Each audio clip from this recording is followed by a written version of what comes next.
In all the obituary notices of the Duchess, no mention was made of her work for the Derbyshire Historic Buildings Trust or for building conservation in general, which is extraordinary really, partly due to her innate modesty.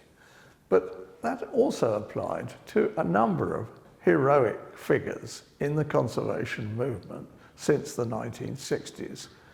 Another unsung hero of historic building conservation was Jennifer Jenkins. She was the wife of Roy Jenkins, and of course, as the wife of Roy Jenkins, had a public persona, but quite separately, she chaired the Department of the Environment's Historic Building Grants Committee and was enormously influential in supporting conservation projects up and down the country. She went on to influence the National Lottery in supporting and funding the restoration of historic parks and gardens, and is hardly known at all in that capacity. Another hero of the building conservation movement is Monica Dance, who was the secretary of the Society for the Protection of Ancient Buildings.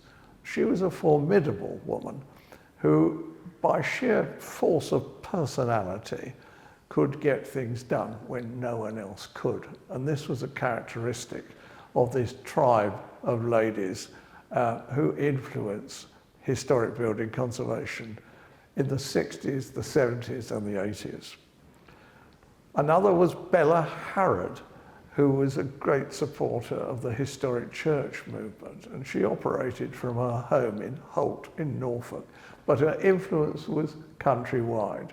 These were remarkable people, and it's a shame that they aren't celebrated for the amazing influence they've had on building conservation. So it's a wonderful opportunity to celebrate them on this 50th anniversary of the Derbyshire Historic Buildings Trust.